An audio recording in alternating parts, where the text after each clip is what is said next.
to the Canadian Football Countdown. I'm Ryan Coop here alongside Trey Colbeck and Adam Stewart. Welcome one and all to our live Week 10 CFL preview here on the Canadian Football Countdown. Double digits on the weeks here, guys. Can you believe it?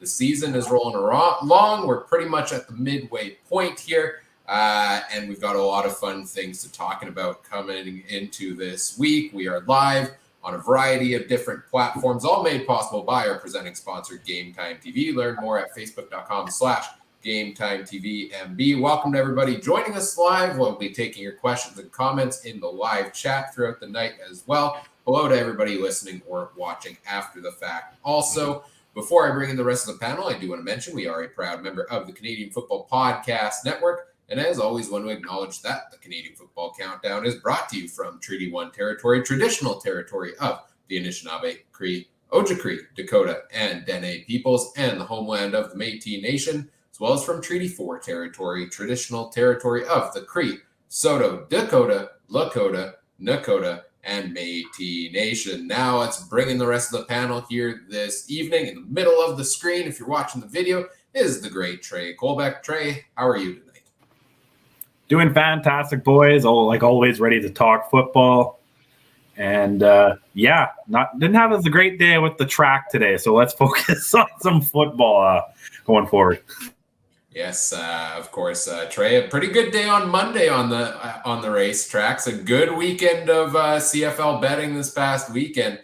We'll see what he has in store for us here later on today as well. Joining us also here this evening, the great Adam Stewart is back once again. Adam, how are you tonight? Hey, I'm doing good, Ryan. Just ready to go and talk some football and move on to more and bigger and better things. I think we're only 2 weeks away from harvest here, so things are getting exciting around this area. Right on. Of course, you can see all of Adam's fun farming content over on his Twitter or his YouTube. We'll plug that, of course, later on as well. Week 10, we're here. We're ready to preview it. We're going to talk storylines here. We're going to talk CFL fantasy options. We're going to talk betting here this evening as well. Of course, this episode of the podcast is sponsored in part by BetStamp. BetStamp, a free app that helps you find the best odds across different sports books, maximize the value of your online sports betting wagers. Learn more at betstamp.app and sign up with your referral code CFC. Let's start off with the storylines here this evening. And for that, we go to our resident storytelling expert, the great Adam Stewart. Adam, take it away with game number one here for us. Well, of course, game number one is on Thursday Night Football when the Montreal Alouettes and their air horns show up to take on the world's loudest fans, the Winnipeg Blue Bombers, as they've self-anointed themselves as well. I think the first storyline that we go into this one here is that Winnipeg is going to get a lot healthier, I think, this week with the return. Looks like he's on the depth chart already, of Greg Ellingson. First things first, what does this mean for the Winnipeg Blue Bombers? Ryan, let's go to you. I mean, having Greg Ellingson back is massive. We saw, throughout everybody's been talking about Dalton Schoen as the great new addition in Winnipeg, but really Greg Ellingson has been just as good, if not better. He has been Collaros' go-to guy. Collaros has thrown the ball to him in triple coverage, and Ellingson finds a way to bring it down every single time, which is incredible. Having him back is a huge piece of that offense, and I think is going to make it more dangerous. Now we've got Ellingson back. You've got Dalton Schoen still playing well. Nick Dembski back from injury all at the same time. Like that Winnipeg receiving core is looking pretty scary right now. Trey. Sorry, guys, trying to pull up the depth charts. Yeah, I only got one thing to say about Winnipeg. 10-0. 10-0. That's all I got, man. Like there's it's the back-to-back, and I'm sure Adam's going to talk that up and try to burst our bubbles. But looking at this game, it's really hard. It's really hard unless you live in Saskatchewan to take a look at this game and say the Bombers are going to lose. My biggest worry is, are they going to win by 11 and cover that spread later, which we'll talk about. That's my biggest worry, but I have a tough time thinking they're not going to win by at least the Rouge. So I think I'd expect to this. I think if one team's going to end this, it's going to be Saskatchewan and Labor Day, and I think that's when the Bombers might suffer their first loss at this rate. Well, you know what? I'm still looking at this team and thinking, boy, are they confident right now. I mean, they're playing a team that's really kind of subpar in the Montreal Alouettes. They're a great team, though. When they get going, they can beat a team.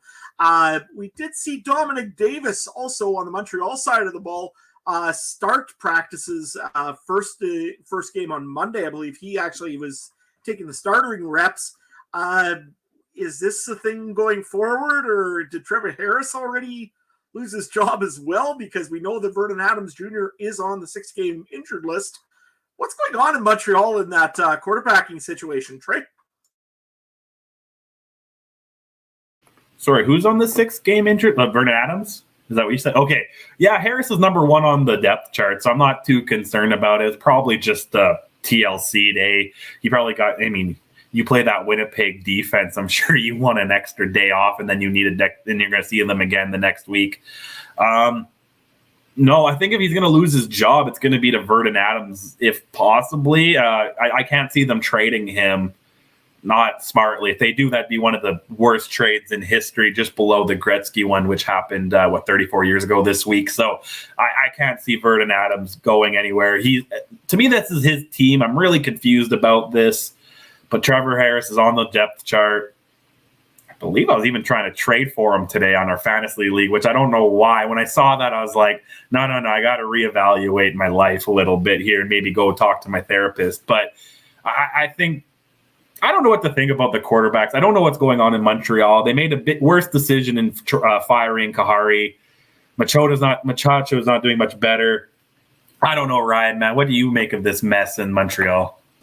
Yeah, Dominic Davis was the starter the first day in practice this week because Harris was out with injury. It sounded like it was lingering effects from the hit that the spotter took him out a couple weeks ago at the end of the game there.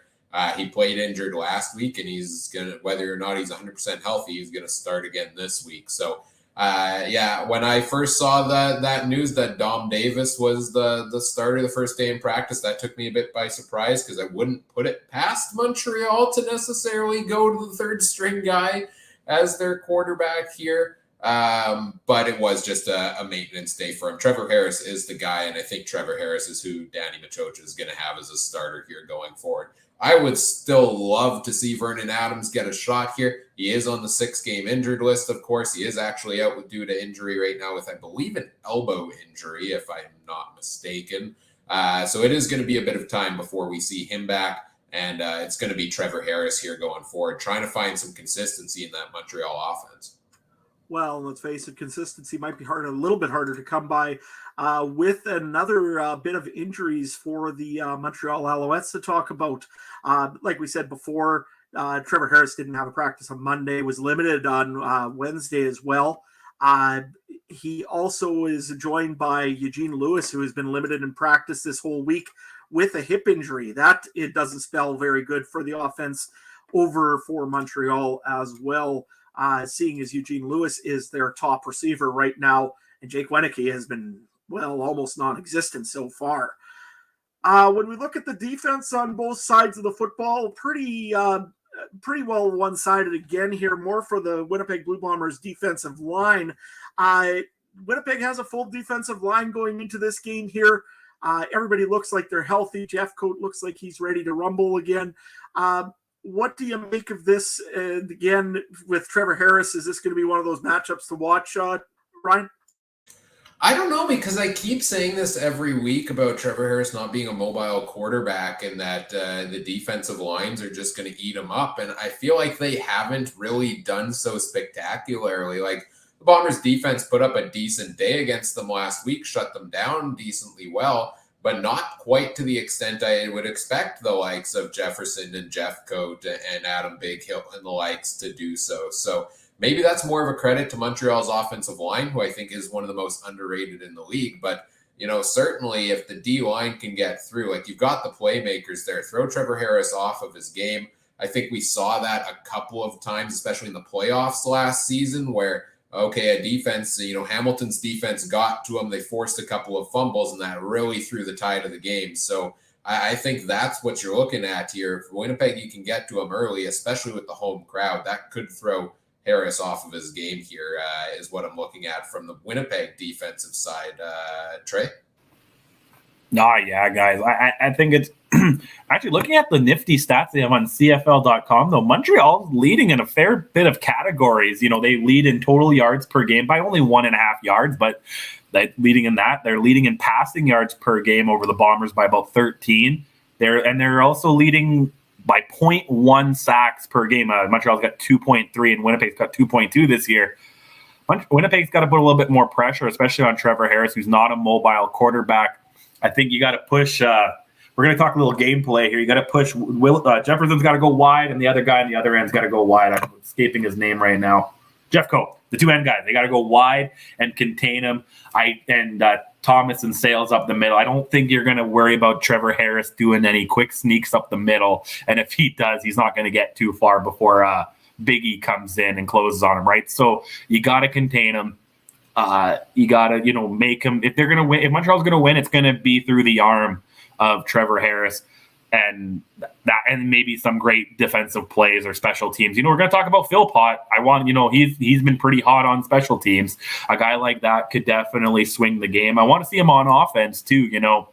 Definitely open things up. But again, looking at the Winnipeg defense, looking at the Winnipeg team, if you're looking at this, if this was a team on Madden, it's really hard not to give them 99s everywhere, even though they're not playing at their best of their potential. But Oliveira is getting better. Caleros is, arguably MOP candidate. Schoen's unreal. Ellingson's not back. Bailey's maybe not having the great year, but Wolitowski had a big game.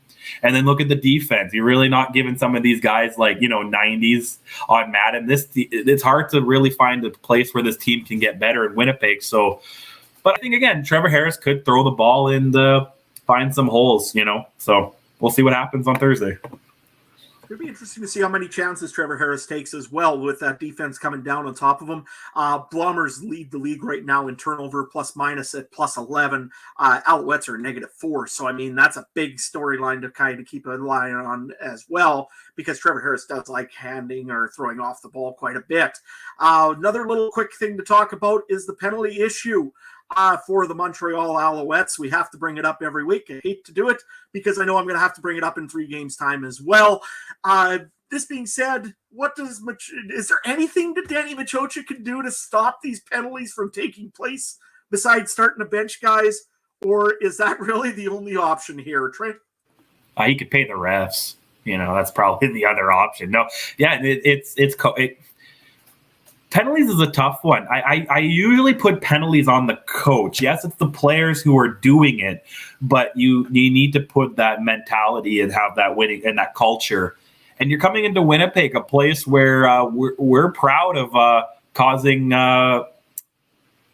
procedures. We put the number up on the board every time it happens. Hasn't happened a lot this year, but this could be one of the games where I think the Winnipeg faithful will be standing up and cheering a few times, and that number might go up a few times. Like I said, I think I heard 28,000 from Bombers officials could be going in on Thursday, and that's just what it is now. You never know what it could be. It's supposed to be a beautiful day in Winnipeg on Thursday night. Yeah, if I was the coaching staff, I would have been pumping in that air horn. Whoever has that air horn, I would have been sitting there all day on practice, helping these guys with cranked music, and maybe even Toronto with their fake music could have came into Montreal and helped them through the week and got them ready for that, because I think that one's going to kill them. Yeah, hold it, and then that's a couple procedures, couple holdings, couple defensive pass interferences, and next thing you know, Montreal's given up 100+ yards in penalties and just giving the Bombers points. And it's not a team you should be given points, right, Ryan? Yeah, that last line you had there was exactly what I was going to say, is you can't afford to take dumb penalties against Winnipeg because they'll make you pay for it. We've seen various teams this season play close games with the Bombers, but mostly the one thing you can pinpoint is discipline or turnovers that ends up turning the tide. And that's something Montreal is going to have to limit here if they can pull out a win here. Interestingly enough, guys, this week, Gary Stern did not go out and necessarily guarantee a win. I've got the tweet here. The week has flown by fast. Tomorrow, I really, really hope we put it all together and beat Winnipeg, Be a great start to the second half of the season. Tags all the reporters. What do you think, boys? We win, says Gary Stern on Twitter. And oh, look, it's a guy we recognize in the replies on this one. At Adam Stewart 1. I know I'll be having a poutine and cheering the Alouettes this week. Adam trying to suck up to Gary Stern there a little bit. Well, hey, I mean, you know what? They're playing a team that the Riders have to catch. I'm going to cheer for the opposite team no matter which team it is. Just in this case, because it's Montreal, I get to eat a poutine while I'm doing it. So that's always a good thing. I just wish I had that cool little helmet to do that. So, Gary, if you're listening, I could use one of those Montreal Alouettes helmets. I mean, I'd gladly eat a poutine on the show out of one of those. If I get one, that's for sure. So, I guess final thoughts, guys, on this game here. Before, hey, Gary replied. Cool. I mean, we're close. What can I say? Any final thoughts on this game here before we move on to the next one, Ryan? Yeah, the only thing I'm excited to see in this one is the starting running back for Montreal, Tavian Feaster, who, if you listen to our bonus episode with Brandon Sanders from CFF University, took us through a college player that's now on each CFL roster and was kind of a stud in college fantasy. Well, Tavian Feaster was this guy from the Montreal Alouettes, so we saw him get in a little bit last week in a backup role. He now takes the start over at Jeshurun Antwi. Walter Fletcher is a healthy scratch. So a guy who, was number 3 on the list on the depth chart a little while ago, making his way up the ranks, gets a chance. Tough matchup, though, with Winnipeg, but we'll see what he can do. Trey, any final thoughts from you on this game? Yeah, I try really hard not to be a homer, but I just got to say 10-0. 10-0, because that's going to be all you hear third and fourth quarter at IG Field on Thursday, especially if they got a lead. It's going to be 10-0, and they're going to do Ryan's favorite thing, the wave, and they're going to get cheering on offense, which I can't stand. And that's going to be it's going to be a great night at IG Field. I hate the wave so much. I hear all of these single things: the counting the procedure thing, the going and having to wave an offense and fans whining about it. It sounds very similar to a team that's a little bit east of Winnipeg, but nevertheless. I like the comment we have here from Richard in the YouTube chat. Should I take a Winnipeg backup QB in fantasy week because of all the 1-yard TD sneaks, courtesy of the Montreal pass interference penalties? We'll get to it in fantasy later, but hey, if you're feeling risky, you might be onto something there, Richard. And also one other comment that I wanted to get to here was from Chris Hominick. Will the Owls play 4 quarters this game? I'll tell you right now, if the Alouettes could play a full 4 quarters, they could win this game. The Winnipeg Blue Bombers have not pulled a full 4 quarters in yet this season. They've put in the quarters that matter, the last of the third and the fourth quarter. The Winnipeg Blue Bombers have been very, very good. But in the first half, sometimes the Bombers are beatable. So if you can get to the throat early of the Winnipeg Blue Bombers, maybe Gary Stern's team might just have a chance of winning this game after all. Moving on to the next game that we have here, it's the Toronto Alouettes. There's a different story. Anyways, we'll go with the Toronto Argonauts. They're going to be traveling this week for the back of a home and home as well against the Hamilton Tiger Cats over in Tim Hortons Field. I think the big thing that we got to watch in this game, can one of these teams start it actually in the first quarter versus starting playing in the fourth quarter? That was kind of a snooze fest, I think, last week until maybe about halfway through the third quarter. What do these teams need to do to get off a little bit quicker and get the ball rolling a little bit faster, Trey?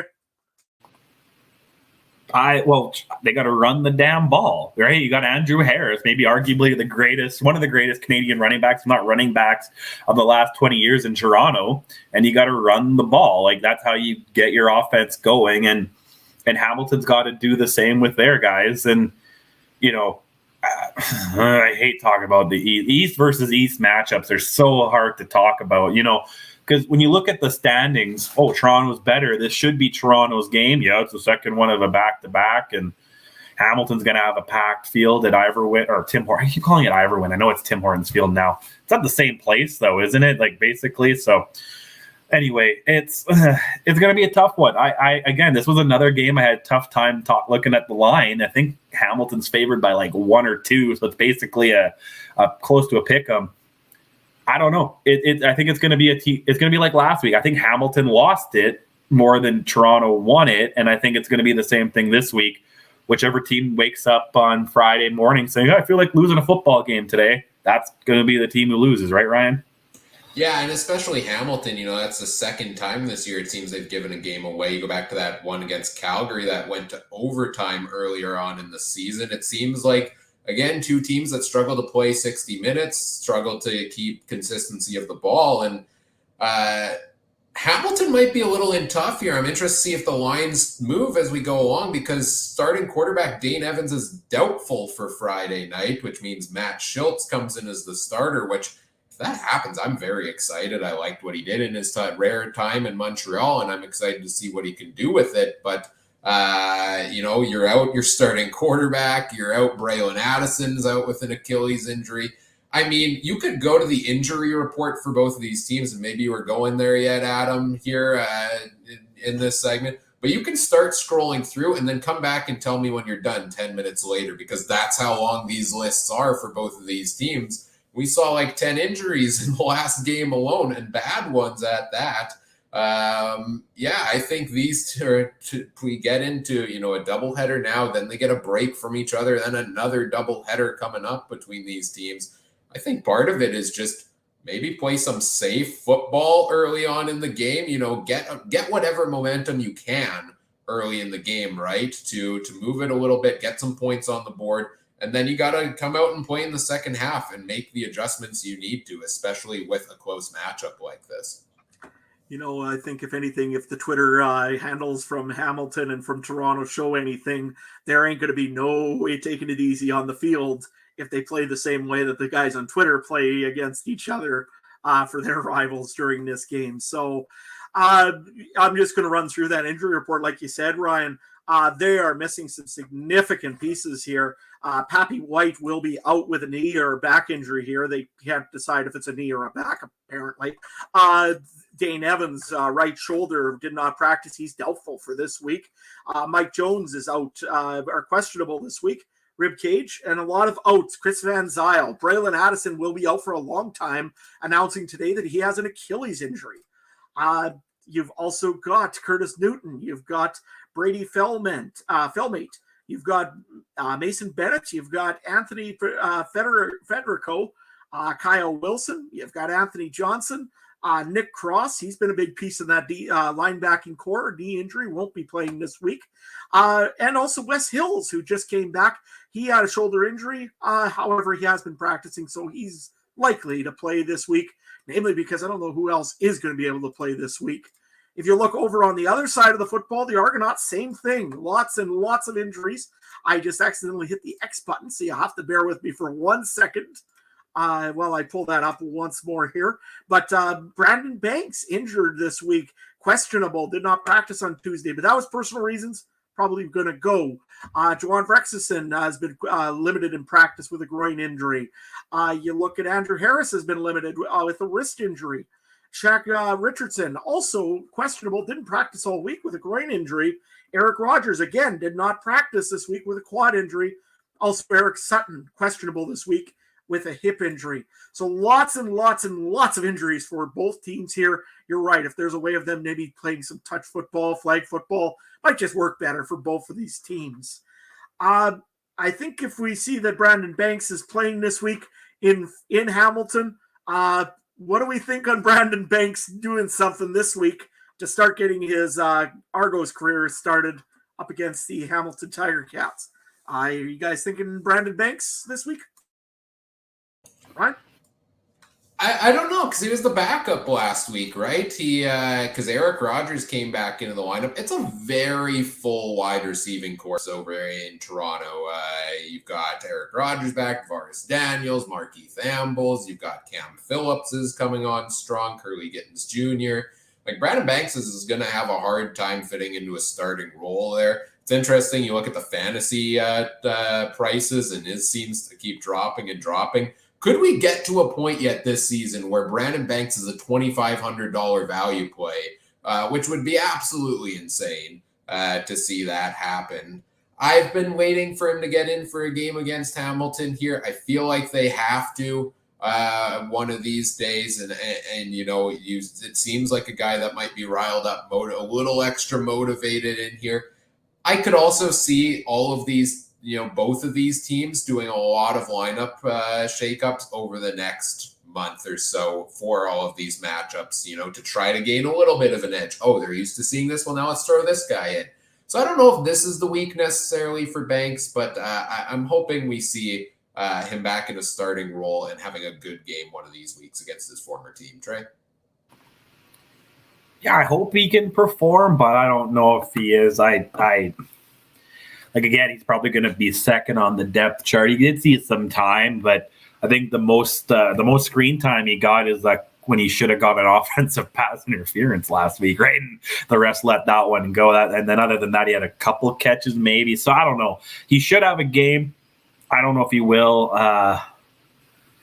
Yeah, I don't know what else to say about this one, man. Like, I have a question with Ryan because you kind of were high on Schultz, so we can go back to that. Do you give Hamilton a better shot if Schultz is playing over Evans, or the same? I don't know if it's a better shot, but it's I'm not overly concerned in doom and gloom with him out of the lineup. I think he is a very capable backup, borderline starter potential that never really got the shot over in Montreal. But yeah, Evans has had a down season at times here. You know, he got to cut out the turnovers and stuff. So maybe that's something Schultz is able to do a little bit better, but I don't think he's night and day. I don't think he should be the starter right now when both are healthy. I'm looking at it right. Oh, yeah, do you, Adam? Yep. Okay. I was just looking at it here again. Hamilton is the worst team in shakeup of Hamilton going after going and putting Matthew Schultz in. I think all the power to him at this point because Matthew Schultz is just, again, a new face in there. Maybe he can get something else done that they're not looking at over in Hamilton. We'll have to see how this one develops. Guys, I'm going to go to final thoughts here because I think I'm freezing up a little bit. Trey, we'll start with you. I'll waste my time on final thoughts. We had a comment from about the last game that came in from Tim. Do we know if the Bombers' alternate jersey uniform record? I have no idea. When was the last time we had an alternate jersey? Was it with that gold one we would wear sometimes? I don't know. Was it the blue camo one? That's the first one that jumps to mind. I guess the record is not great because it's been a while since the Bombers have had a third jersey, and that brings us back to the nightmare era, right? So that would be my answer for that one. I'll give them. They wore the whites at home, and they're 1-0. So I'll say that's their alternate jersey at home right now. When we had our Bomber white out, but yeah, Hamilton, Toronto. Run the ball, boys. You know, if you got if Dane Evans plays, but he still has a sore shoulder, you got to run the ball. Bethel Thompson needs some space and time, and you got Andrew Harris, who, when you give him time and give him the ball, he can still perform. It seems like wrist injury. Yeah, he's just tired from paying counting his money from his paycheck in Toronto. I think that's all that is, Ryan. Yeah, I was interested about that wrist injury as well because it looked like it could have been something like a broken hand the other day. Now, I'm certainly no doctor, but the way he was holding it afterwards, that thought, you know, maybe is Andrew Harris out this week? He's questionable, not doubtful, questionable. A lot of guys play still when they are questionable, but if not, we could see, you know, his backup 15th overall draft pick this year, I think, Daniel Adebayoye, get in for the start this week, or maybe we see AJ Ouellette. And I'm always excited to see the backups get in for a shot to show what they can do. It's exciting for me in that case. As much as I love the stars of the league, I like the up-and-coming backups too, who have a lot of potential. So, I'll be looking at that once the depth charts come out. You know what? I'm looking forward to this game again. This is a huge rivalry in Ontario back in the day. The Ticats, the Argos, they're supposed to hate each other. The fans sure don't like each other. We can see that on Twitter. But I want to see these teams just that they don't like each other as well. I want to see the pushing. I want to see the shoving. I want to see all of that because you know what? It makes it exciting for the next game when it is Labor Day.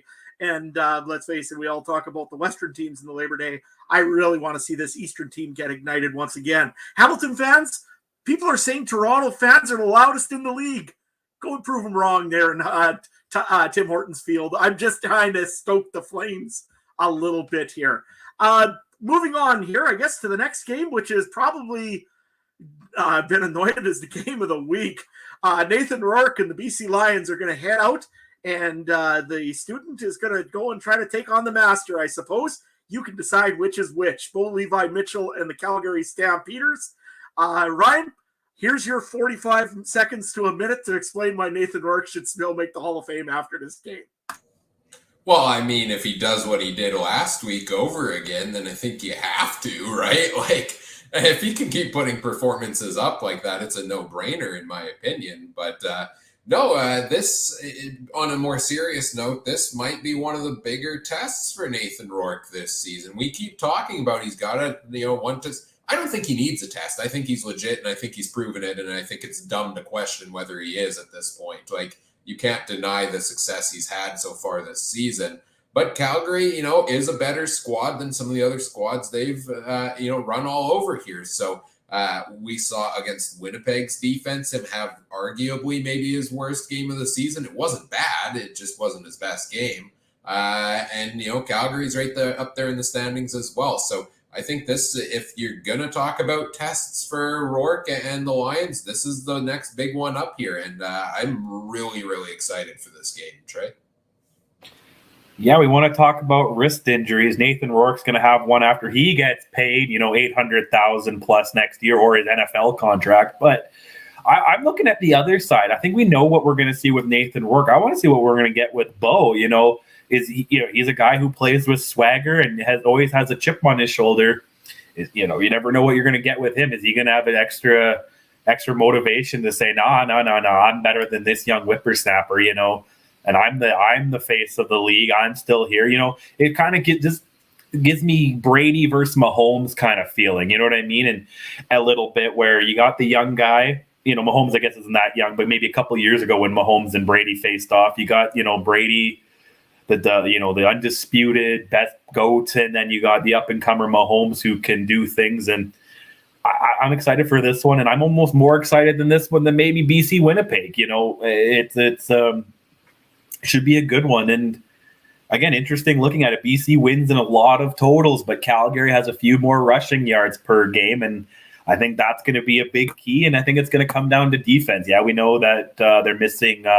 Calgary's missing Trey Robertson for the rest of the year, but Calgary has more forced fumbles per game. They have more passes defended per game. They're not winning in the sacks, but I think you're going to have to get to Nathan Rourke a one-time or rushes throws if you can't put him on his butt, right? So I think this game is going to be closer than people think. I say that, and then we'll see what I pick later when it comes to betting. But I think this one's going to be a little closer than what people think.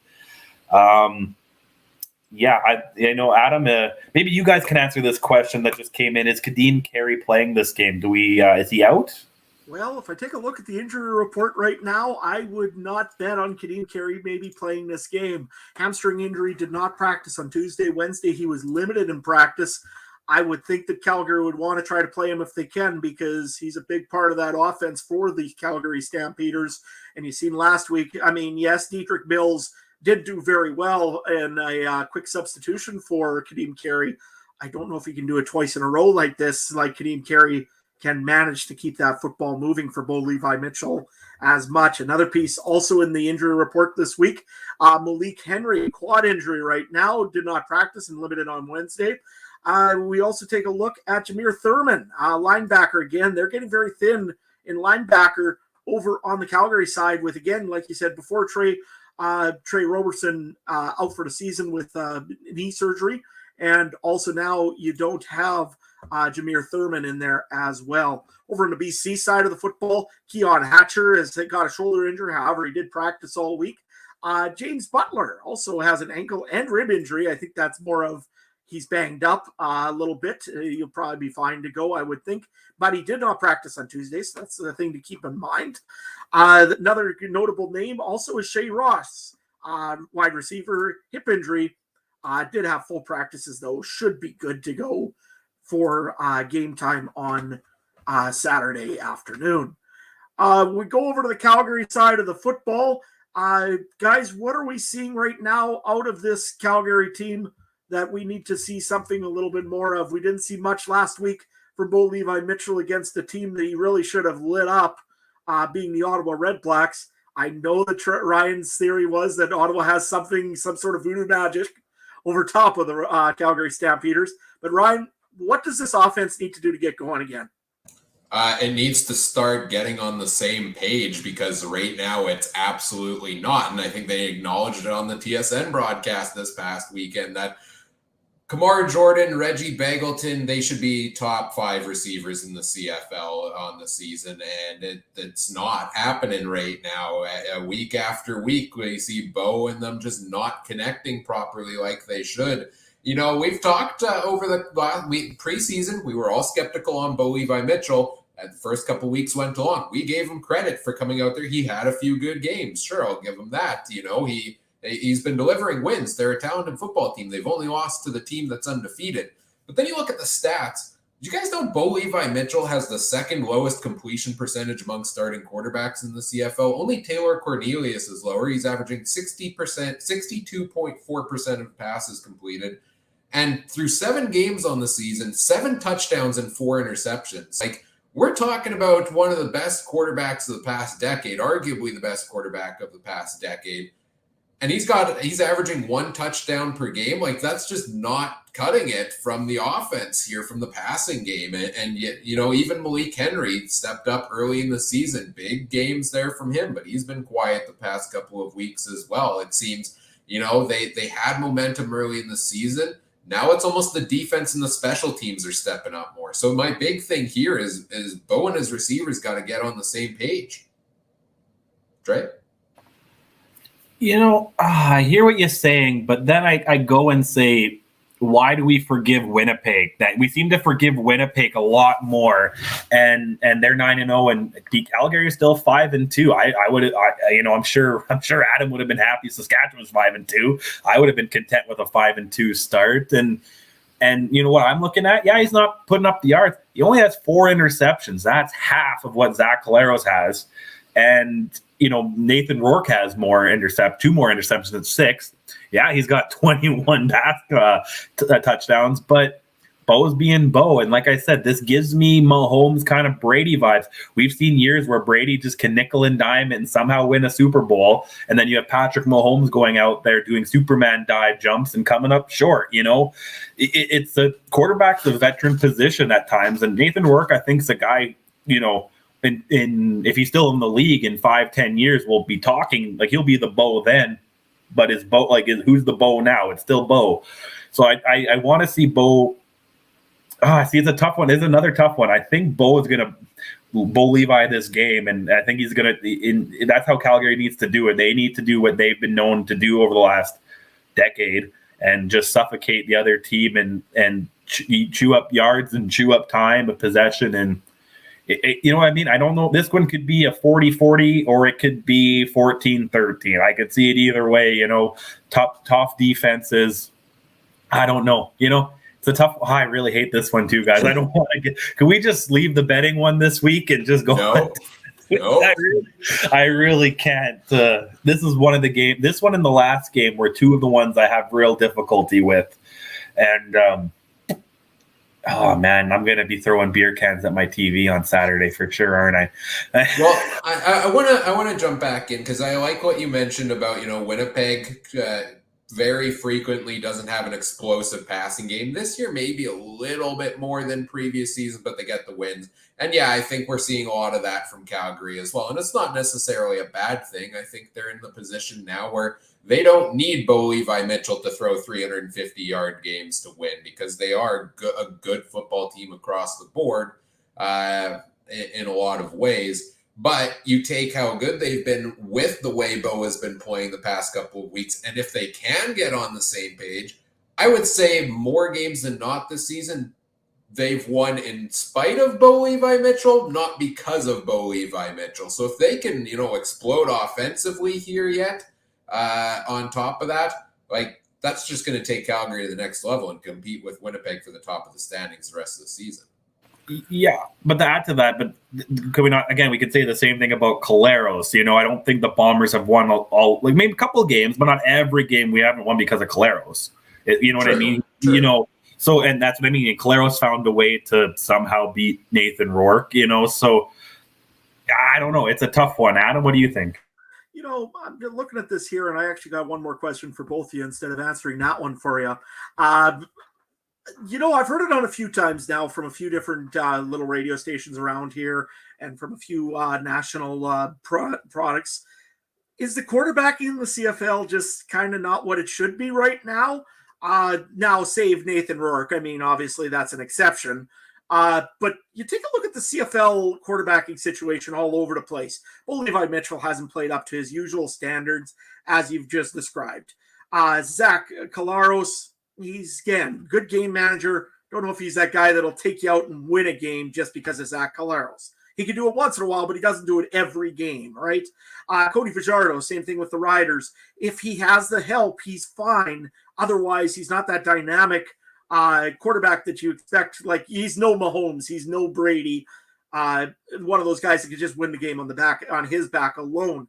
You look in the East, every week we seem to talk about, is this quarterback going to be the quarterback or is it going to be somebody else?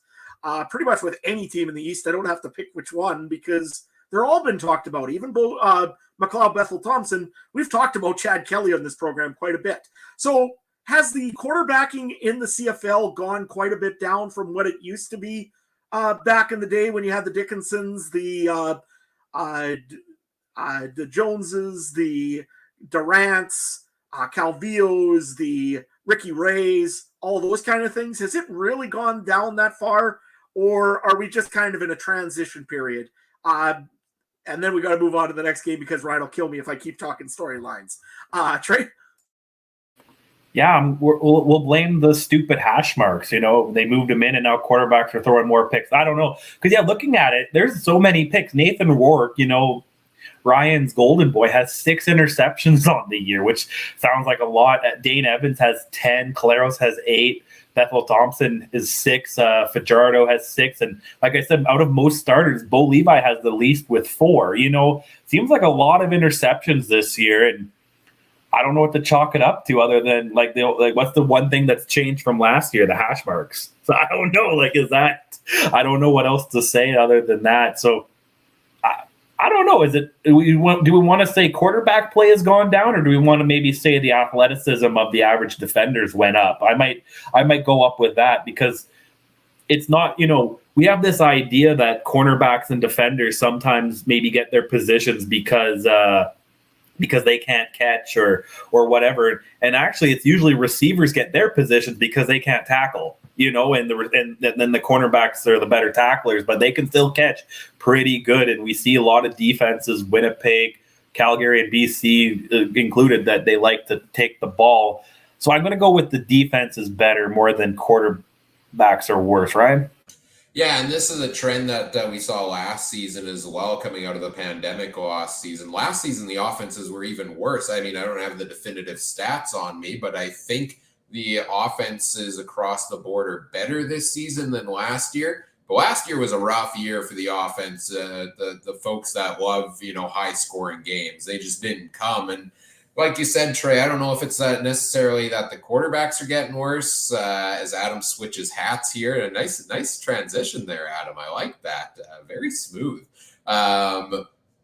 He's got his Riders hat on now. He had his CFL hat on. Now he has his Riders hat for those listening to the audio feed, because I think we're moving to that game here very shortly. But I think there's still some very talented quarterbacks in the CFL, but I think maybe the general level of play across the board in the CFL is improved to the point where maybe you don't have as many definitive standout stars, whether it's at quarterback, at running back, where we see a lot of dual back systems and switching your starters and stuff, at receiver, like Trey said, the elevated play in the defense. So maybe scoring's down a bit from pre-pandemic times, but I don't think overall necessarily. Can I just add one more thing? I think throwing a football is also like shooting a basketball. You need repetition, right? And some of these guys had a year and a half off. So if you tell an NBA player that they can't shoot a basketball for a year and a half, and then the NBA comes back, I'm going to say most of those three-pointers Steph Curry makes, he's going to have issues with, right? It's kind of like that. It's the mechanics. I don't want to say yips, but kind of that same mentality, right? So, but on to the finale. I'm ready for this game too. This is another interesting one, right? Or Adam? Yep, we're going to be moving on to going out to the Brick Field out in Edmonton, where it's a late night Saturday night game with the Saskatchewan Roughriders off the bye week, heading out to Edmonton to take on the Elks. This is a big, big game. As much as it looks like this shouldn't be, it is a very big game for both the Roughriders and the Elks. Roughriders, of course, are coming off 2 losses here to the Toronto Argonauts and to the BC Lions, actually 3 losses in a row, if I'm not mistaken. So they need to get some momentum going here. Also, the Edmonton Elks coming off an embarrassing loss again to the BC Lions. Guys, is this pretty well the playoffs for the Edmonton Elks and maybe even the Roughriders? Trey? Oh, yeah. If the Elks don't win, then they go to 2-7, which they're still better than most of the teams in the East. But yeah, I think it gets interesting if Edmonton can pull off a win. Then they're only 1 game away from the Roughriders. But there's one stat that just jumped out at me. Edmonton has put up 145 points. They're the only team in the West not to hit 200 yet. And there's a couple teams that have played 1 game less than them in BC and Calgary. That's a big point difference, 50-some points between some teams that played less games than you. So they need to start putting up the points. And Chris Jones's defense, 290. The next highest team is, 228, and that's Montreal. I always say yucky stats. Those are 2 yucky stats. There's no way. But at the same time, if Saskatchewan loses this one somehow, man, I would not wear that hat in public, Adam. I think this is a more must-win for Saskatchewan than it is Edmonton. Edmonton, they got nothing to lose, right? They're 5th in the West, and Saskatchewan's got the last wild card spot locked down right now with a 2-game lead on Montreal, right? So this is a must-win, I think, more for Riderville than Edmonton. Ryan? Yeah, in terms of playoff hopes, probably Edmonton. In terms of, fandom, probably Saskatchewan in terms of who it's most important for. Edmonton so far this season, some of these teams, I feel like Saskatchewan has had a lot of East games so far, and a lot of the West teams have had games against the East. The Elks have only played 2 games against the East Division. They're 2-0 against the East and 0-6 against the West. So they've lost already some of those divisional matchups. They're behind in a lot of their, potential tiebreakers here. So each loss they have against this division is only going to pile up for them. And yeah, it's going to start becoming curtains on their season here, if they lose many more like this. So I would say this is a huge game for the Elks to, show that last week was just a bad game against BC yet again, which seems to be their kryptonite. Show us what you did against Winnipeg a couple weeks ago where you held Zach Collaros to 7 completions. I think the Elks have it. I like to think they have it in them. They just got to come out and finally show that they do. Well, I think what's going to help the Elks is maybe having, like Mike said earlier this week, have that consistency with your team. Let's face it, every week it's a different, pretty much, I think Kate Burness did it best on TSN and went and juggled around the whatever it was and said, this is pretty much what the Edmonton Elks defense is. You can't build consistency by continually moving players. Chris Jones, I love the guy. He wants to try to build the best team he can, but you got to see what you got too once in a while and actually look at your cards. You can't just keep folding or moving them around every time. That being said, let's run to the injury side of things. The Roughriders, I don't know if you guys believe in miracles or not. Dan Clark has been limited twice in practice this week. No, he's not playing. But, you know what? It'd be awesome if he'd be getting closer. I think it's just great to see old Dan Clark, the center for the Roughriders, out on the field after suffering such an ugly injury against the Edmonton Elks earlier this season.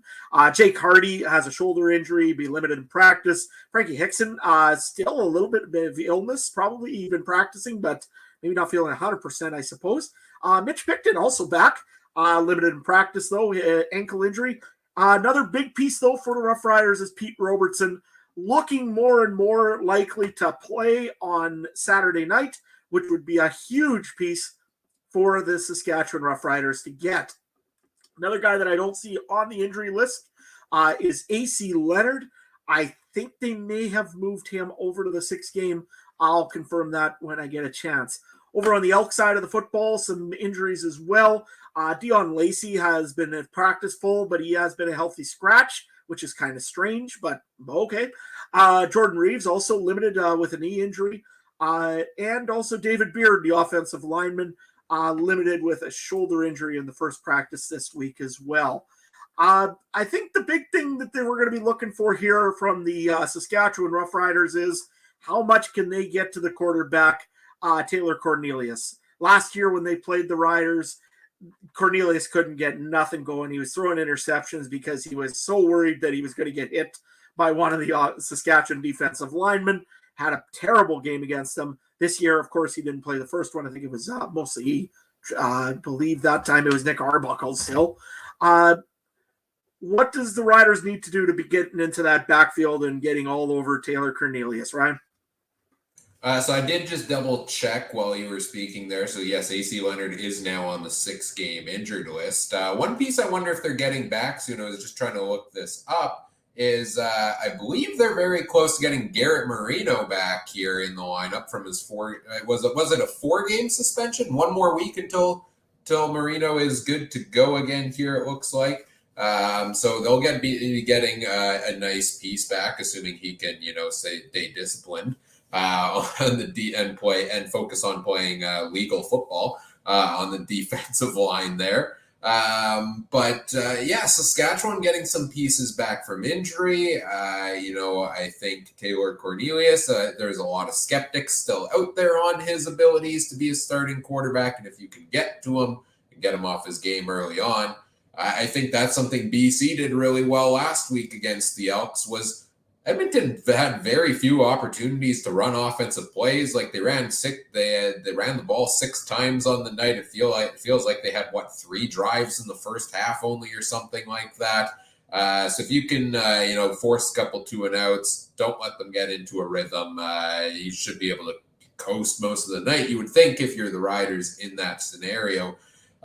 You mentioned, the Riders starting to get a number of guys back from injury, maybe not necessarily this week, but in the near future. I think that's going to do wondrous things for them. I think that's why what I said a couple weeks ago when I had them at number 4 on my power rankings, despite 3 straight losses, is that the bye week's going to help getting the guys back from injury. And don't count the Riders out yet for that top 3 race in the West Division. I think they're just as much in it as anybody else at this point. Trey? Well, we talk about that race, and this is why I think it's such a big win or big game for Saskatchewan. After this, they got a back-to-back against BC. Yeesh, if only one team's beaten BC so far this year.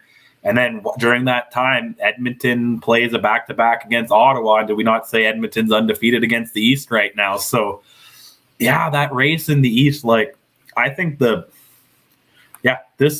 4th spot in the West, or the crossover wildcard position, is going to be the most sought-after position right now because of Saskatchewan loses and Edmonton goes to 3 wins, and then you got Montreal and Ottawa still a couple wins back. It's going to be a big finish near the end, but go back to what we were saying about what the Saskatchewan need to do. You need to watch Cornelius. For a big guy, he can get out of the pocket. And what is he, 6'4"? So if you tackle him and he falls face first, he's picking up 2 more yards on you, right? So you got to keep him behind the line of scrimmage because, like I said, if he can get across that line of scrimmage and he falls forward, that's 2-3 yards right there, the tree falling in the middle of a forest, right? So I think that's a big key. I think he's not going to throw his way to win this game, but he's going to do little things like seconds and shorts or second and mediums and find the first downs, keep Fajardo off the field, keep Saskatchewan's offense off the field. With the offense off the field, it's really hard to score points. I don't know. I'd rather have the defense on the field in Saskatchewan anyways, I think, for the most part. But nevertheless, I'm just taking a look. You were saying, Trey, how this schedule for the Riders is pretty tough. Don't forget, right after those 2 BC games, I think we got a Labor Day Classic and a Banjo Bowl to worry about. So you got 4 games right away for the Saskatchewan Roughriders. You've got to probably split those at least, at the minimum. Otherwise, you're going to be out of this race in a hurry for 3rd spot. I would think probably Calgary's the odd team out right now if everything went well. just by the way it all looks. But again, Saskatchewan really needs to get on a roll and get on a roll quickly. That being said, Edmonton, we know the story there. They are a team that's starting to rebuild, I think, kind of on the fly, and it's been this way all year long. You look at a guy like Kenny Lawler and like Emmanuel Arsenal and a few of those veteran receivers. Quick question for you guys, because I think I better get over this because Ryan's going to murder me after this podcast is over for making this too long. I will do no such thing. That because he's also 6 hours away. Anyways, just a quick question and then final thoughts as well. Is it time for Edmonton to maybe start shipping off some of these veteran receivers for picks or for players? Right? I don't know. I was just about to pose the question to you guys. They spent $300,000 on Kenny Lawler this offseason, and to his credit, he's had a good year. He's been their go-to receiver, and he's had a solid season. He is currently, I'm just looking, he's 9th in the league in receiving yards at 517 right now. I wouldn't say that's worth the $300,000 necessarily when there's a lot more holes on the roster it could have gone towards to fill, right? So, yeah, it's an interesting question of when do they start shipping guys out. You don't really see trades very much in the CFL, especially mid-season, right? So I don't know what to expect a whole ton in that sense. Because to be honest, you can see a team rebuild everything in the offseason through free agency, right? So I don't think we're seeing too many trades from this team. I think we're going to see the circus continue from Chris Jones It seems like he's throwing his roster at the wall every week and trying to see what sticks, and nothing's sticking right now. So we'll see. We'll see if that comes. I was about to say I'd love to be in the mind of Chris Jones, but that sounds like a very scary place sometimes, and I don't know if I actually want to be there.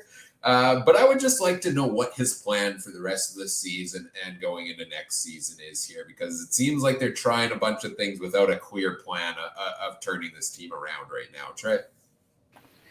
Yeah, maybe some of the other receivers I could see being moved out, but the question is, what team has $300,000 in salary cap space? I don't think, unfortunately, that's not really public knowledge in the CFL as much as in other leagues, because I'd be on salary cap friendly or cap friendly or whatever, and be figuring out, well, maybe a team like Toronto or Ottawa or Hamilton might have $300,000 and could give up a first or a couple draft picks that tickle Chris Jones' fancy. But I can't see BC, Winnipeg, or Saskatchewan or Calgary having the space, and those are the teams that I think would really, really, really want a guy like Lawler. But yeah, like some of the other guys, maybe I could see. But like Ryan said, this is the CFL. We don't see those trade deadline things like we see in other sports. We already had a pretty pathetic baseball one for Blue Jay fans, so I don't really want to get too hyped up on CFL trades. But yeah, like the Chris Jones in his head thing, it's it's either something great, like, the greatest orchestra symphony ever or something like that. And we just have to take a step back and wait, or it's going to be the monkey going like this on the cymbal, like you see Homer Simpson in the dude. It's one or the other. And I don't know. And I think we're going to find out maybe in a year or two, because I don't think this is the team yet. Maybe they can somehow find a way to squeeze Saskatchewan out of the fourth.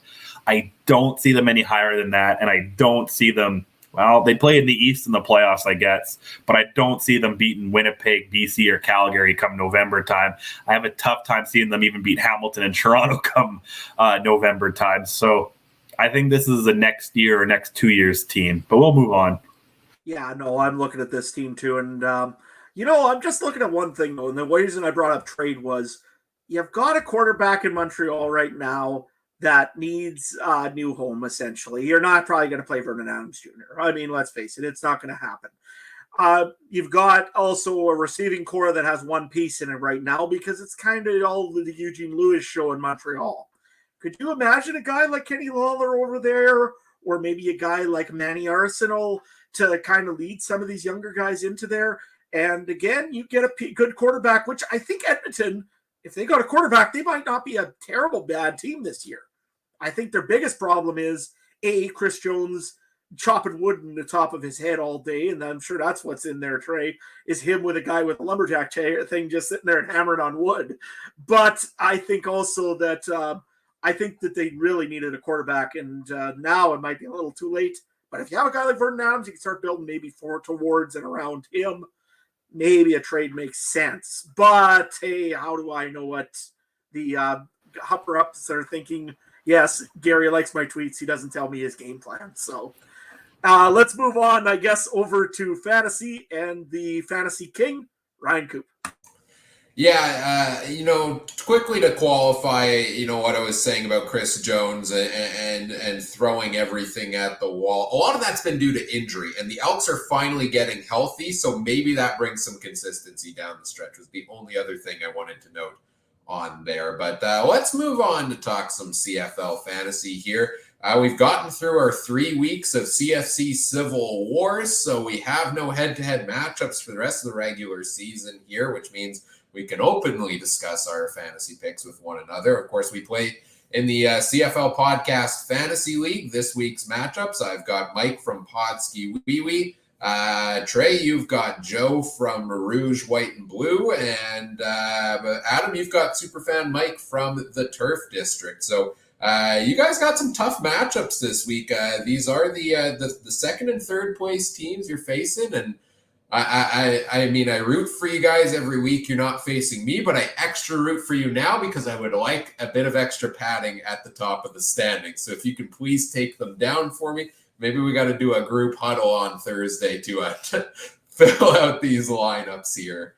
A bit of collusion going on there.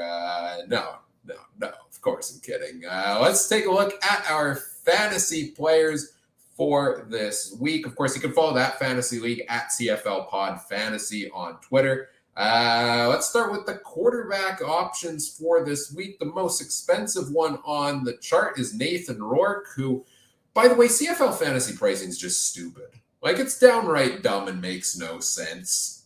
Nathan Rourke put up 47.6 points last week and is somehow cheaper by a couple $100 than he was the week before. I really don't understand it, but that's the case. He comes in at just under $1,400. And then the next highest after that is Cody Fajardo at $95.98. Scrolling all the way down to your cheapest projected starter being Taylor Cornelius at $73.29. Maybe Matt Schultz if he's the starter, and Hamilton being $59.49. But interesting week, guys. Nathan Rourke, the past couple of weeks I've gone and said the price tag is too high. You need almost 35 points for it to be worth your pick when it comes to fantasy. At this point, I'm just not even going to tell you to avoid Nathan Rourke. Just put him in your lineup. Just put Rourke in there. Get your 40-point day and enjoy your week. No, of course, I wouldn't build the entire roster around him because if he does falter, you could be in trouble. But if you can find good value plays, I don't think it's a bad idea to play Rourke, even if he's he's got a lofty goal to hit here. But the other interesting quarterback options I'm looking at this week, I like McLeod Bethel Thompson. He seems a bit streaky, I know, but he put up 15. He's averaged 15.7 on the year. You need 22.4 out of him. And he does have the ability to break a game wide open. But honestly, if the depth chart comes out and Dane Evans isn't on it and ready to go, I'm very strongly considering Matt Schultz at under $6,000 in this game. I know there's not a sample size from this season, but anytime you can get a real cheap quarterback, you need 15 points. That's not a ton. Even if he falls a bit short, there's potential there. So I don't know, tough week at quarterback. I'm either going big on Nathan Rourke or I'm going for a cheaper play here. Maybe McLeod Bethel Thompson in the middle. Let's start with you, Trey. What are you looking at QB this week? Well, I did the thing you said not to do, and I built it around Nathan Rourke this week. My whole roster, I've got pretty mid-average and lower players in every position right now because I guess my only thing would be why his price went down is are they hyping up Calgary's defense? Maybe it's gotta be, yeah, more or something than that. But I still think you got to risk it for the biscuit, as one of my best friends would say, and you got to try to try everything you have, and I'm devastated after my 2.5 point loss to you last week. So I got to do everything to get back in the standings. So it's Hall of Famer Nathan Rourke for sure. If you're looking down on the line, I'd stay away. Well, maybe Fajardo because you don't know what you're going to get with Edmonton's defense. But Zach is a guy I stay away from. Bethel Thompson, Dane Evans because of the injury. Trevor Harris, I think the Winnipeg defense is just going to devour him. Maybe Bo, I don't know, or maybe the Matt Schultz is the one that I would definitely take if you need to try to save some money. Adam. I really have a hard time this week with any of the quarterbacks at their price. I mean, I really should be taking Nathan Rourke because, you always take Nathan Rourke. Let's face it, he's been the absolute all-star quarterback all season. Any team he's played, he's dominated, except for the Bombers. I don't know. I really don't know who I want to take as a quarterback this week. I was looking at Cody Fajardo just because they're playing the Edmonton Elks. However, Edmonton does have those odd games where they step up and stomp on opponents. It's going to be tough to say who I take this week. I could go reliable Bo Levi Mitchell, but 3.5 points last week. Come on, man. I get nervous when he's. Go ahead, Ron. And I don't think he's all reliable when it comes to fantasy. I'm just saying, Bo Levi Mitchell, good quarterback in terms of the intangibles. Not great when it comes to fantasy, right? So he's averaging 12.7 on the year. Only Trevor Harris is really the only other starter that's higher than. So, I mean, the only option really for me, I guess, is as it was suggested earlier today. I might be looking at Drew Brown or at who's our other quarterback for Winnipeg that I could maybe think about. Dakota Prukop. To Dakota Prukop. I mean, maybe I go that way and just take some cheap picks, I guess, and save my money for down further. I don't know what to do in quarterback. Right now, I'll tell you right now, I've got Zach Collaros just because I think that he might really take it to Montreal this week. But that's the only reason I'm looking at Collaros. Really, I don't know. Yeah, tough week at quarterback this week. Let's see if running backs give us any more clarity. I think there's one that's primed for a really big week this week. Actually, I think there's a couple of them, but the most expensive one on the chart is Jamal Morrow at 88.67. And if you can fit him in your lineup, he seems like a guy you kind of got to fit in your lineup. He's averaged 17.4 points a game this season. He faces the Elks defense that's last in the league against the run. My only concern with Saskatchewan is always Jason Maas's offensive game plan and whether that's going to lead to Jamal Morrow actually getting the ball as much as he should. But it's a great matchup for one of the top running backs in the league. Other options I like this week, I like Brady Oliveira at 58.79. He's been coming on strong the past couple of weeks here. And seems like he's producing pretty well. I think last week just under 100. The week before he had 100. Last week he had a touchdown, I think it was, possibly. Or the week before, one of the two. And if the Bombers can get up big against Montreal or keep running the ball like they have been the last few weeks, he should produce a good total there. I've got Don Jackson. I think I might have a typo here on the price. I believe Don Jackson's around 6,800 last I checked. Looks like I copied Oliveira's price in there accidentally, so my apologies. I like Don Jackson as a running back option. And that's crazy to think that I'm saying this about a Hamilton running back, but yes, he only got 10 carries last week, but he got in there for a number of catches. He was, second or third leading receiver for Hamilton? And that's what you want. A running back that can catch the ball is going to bring you fantasy points. Jackson's only going to get more involved in that offense, especially if the backup quarterback Matt Schultz is in, especially with Braylon Addison out, all those other receivers out. I like Don Jackson as a potential play. And as you go down the charts, the rest kind of depends on who's in the lineup, right? If Kadeem Carey's out, Dedrick Mills hit 100 yards last week and is only $4,000. That's potential solid value play there. If Andrew Harris is out, maybe I'm thinking one of those Toronto backup running backs. And I'm kind of tempted to go with $2,500 Tavian Feaster for our guy Brandon from the college fantasy football, right? $2,500. I know he faces the Bombers, but you can get a starter who should hopefully get a number of carries. Yeah, he could deliver you some value there at running back. So lots of options to consider. This is a week I'm high on the running backs, maybe more so than usual. Let's go to you first here, Adam. What are you looking at running back? Well, first thing first, I'm looking at Jamal Morrow. I mean, let's face it, he's playing Edmonton. Last time he did 126 yards, a touchdown, and 17.4 fantasy points. And then, by the way, I didn't even mention the receiving side of things. That was because he got 0. But that's a different story. No, Jamal Morrow, definitely I'm going to be picking up this week for fantasy. The other one that I'm looking at is depending on what happens with Kadeem Carey. Dedrick Mills had a good week last week. Very admirable setup for what he is. I think that he has some potential in the league. I mean, he's the reason why he beat out Peyton Logan. Peyton Logan. I get the names mixed up all the time. I'm sorry about that again for this week.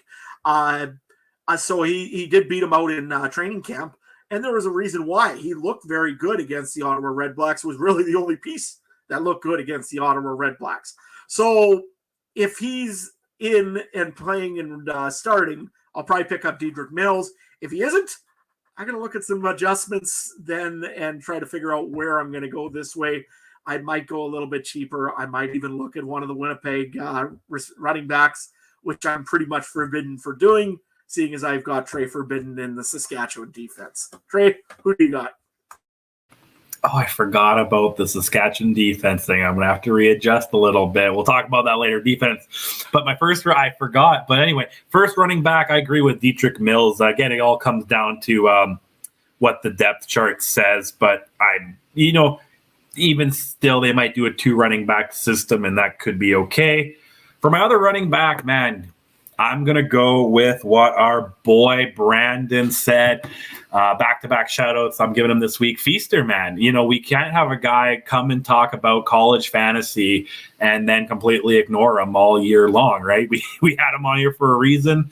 And even if he kind of busts, okay, I'm sure that Nathan Rourke and Feaster's combined points are still going to be higher than any other quarterback with running backs combined points for fantasy. So may as well take the risk. Yeah, you never know what you're getting with the Winnipeg defense, but they are a bend, don't break. He could get, 90 yards and just never get a touchdown and still put up some solid points. So that's my 2 guys right now, Dedrick Mills and Tavian Feaster. But let me just change my defense before we talk to me. So we'll come back to that.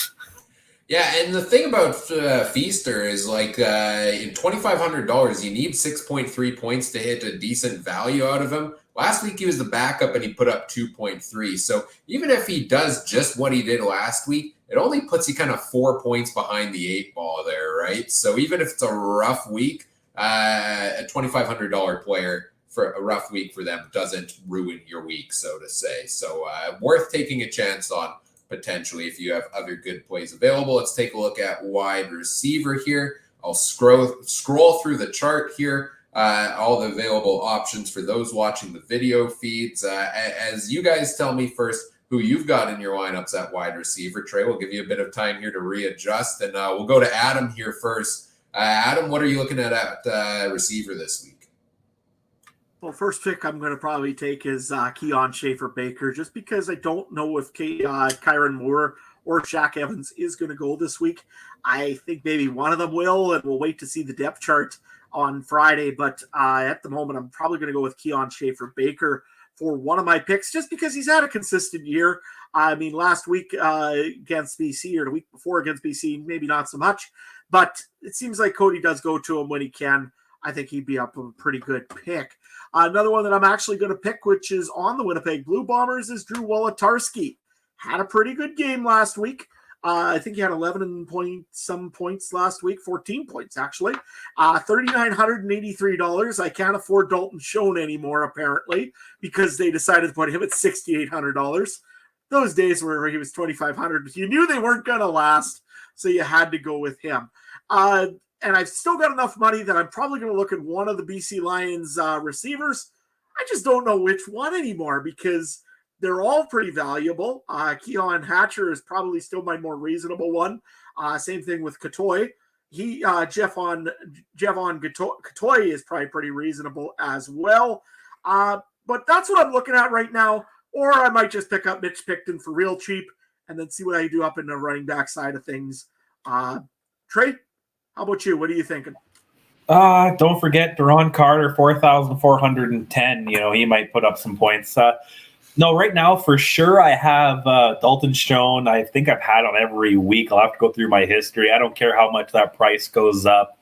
I think it's a pretty safe bet. As long as he's not 13,000 like Nathan Rourke, I think he'll be in my lineup. And I'm going to go with the Dalton Schoen Hall of Fame Cub is going to be Trey Colbeck. Yeah, well, he's a guy I'm really concerned that the Bombers are going to lose and the CFL might lose. But for a second, I'm going to go with he hosed me last week. I just needed 2.5 points out of him more, but I'm going to go with Keon Hatcher. Let's see if he can give me a little bit of redemption. Now, my third receiver, I hemmed and hawed. I had Janarian Grant. He moves back to, I think, second string now with some guys coming back from injury.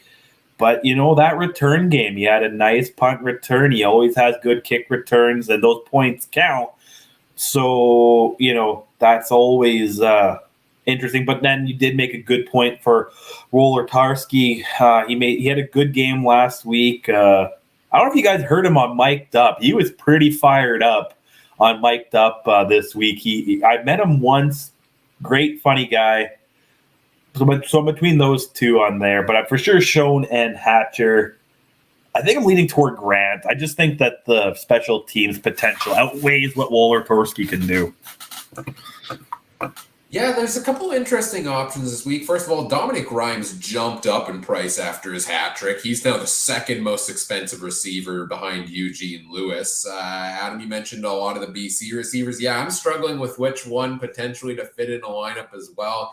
Brian Burnham at 7,800 seems like it could be a decent discount, but if the offense is not going to put up 450 yards and 5 touchdowns, it becomes a question of which high-priced receiver is the ball going to the most. And then to me, it feels almost a bit risky to put one of those in the lineup. But let me tell you some guys I do like this week. There's 2 guys in Hamilton I really am considering putting one of in my lineup. Stephen Dunbar is good for a touchdown a week. He's been the go-to receiver for the Ticats. He's averaged 15 points a week so far this season. He's at just under $8,000.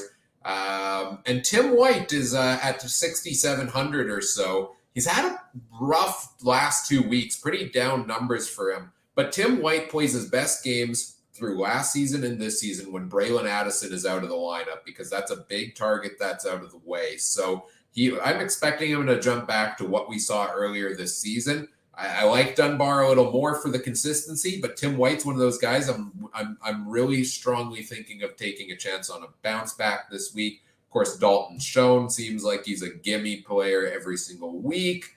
As we scroll down the list, I like a lot of those guys. Cam Phillips at 3,800 seems like a decent, cheaper mid-range play to me. If you want to go with an Argos receiver, he's averaged 10.7 at the big week with 18.5 last week, and he's a lot cheaper than guys like Gittins Jr. and Eric Rogers and things like that. Almost a little bit tempted Mario Alford if I'm going a returner for 3,200 against that Elks team that gives up quite a bit in the return game. They've given up a couple of touchdowns this season. But then the real cheap value play I'm kind of considering if I want a $2,500 receiver this week is Tyson Philpott of the Montreal Alouettes, who, yes, he's a backup at wide receiver, but he will be handling kick returns this week. And I think he could get in for some plays if that offense struggles. He had a big game last week with 13.4 points, and I think there is a chance that he could be more involved in that Montreal offense going forward. So that kind of gives you a couple of players at each price range at wide receiver between the three of us. Now let's take a look at the defenses. BC is the most expensive at $41.18. Winnipeg comes in at $38.84. Calgary's at $37.20. And then the rest of the field is at $3,200. And there's a team here I'm very surprised to see at minimum price, and that's the Saskatchewan Roughriders defense. And I think that's where Trey was originally going before Adam reminded him that he's not allowed to do so. because that's where I'm probably going for this week. The Riders have one of the top fantasy defenses. They play a team in the Elks that seems like a team you can pick on a little bit. And that's kind of the best option I like on the board here right now is I'm probably going with the Riders. Well, Trey, where are you going this week now that you've readjusted? Or are you just going to tell Adam, screw the deal and take him anyways? I won't say screw the deal, but I'll ask, what do I have to wear a Rider shirt on Monday's show? Because I'll do that. I'm almost tempted on that, or I get your first round draft pick next year in the. Not in a different league. I don't know, because whatever thing Ryan said, that's what I was thinking all day. It's how is Saskatchewan at the defensive minimum playing against Edmonton, and looking at these other. Because I only have enough salary now for the minimum teams, and I don't know Toronto and Hamilton. I don't know how I want to go with that. I'm not too confident in Montreal's defense against Winnipeg. Unless Deron Carter gets 5 pick sixes, I don't think Edmonton's defense is going to help me much either.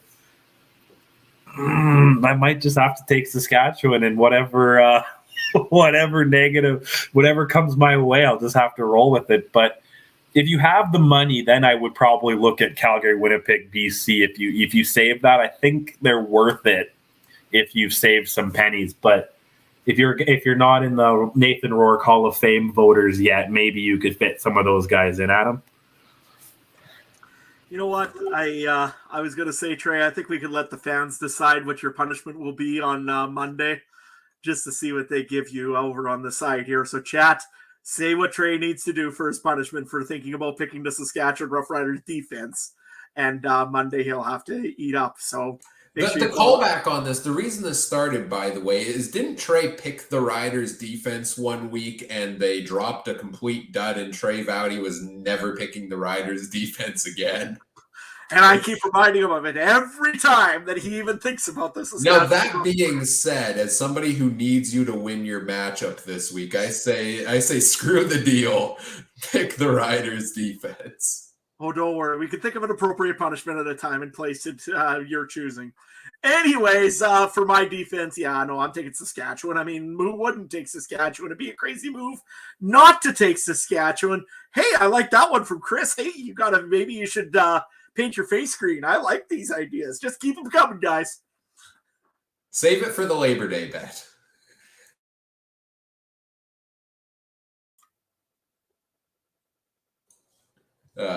Anything else here on the defenses, or we good to move on here? It seems like Saskatchewan's the consensus, and Trey might need to do some soul searching to figure out whether or not he can take the Riders defense. I'm all for painting my face, but it's the beard. I'm not willing to get rid of it, so it would only be like a little bit of green here and a little bit up here. So I'll do it, but it's not a full face. I'm not getting rid of the beard. It's at the length I like it, Green beard. Right now you got a little bit of orange in that beard. I mean, it's kind of Lions color. I think you should take a long walk around IGF Field tomorrow and think about it before you do it.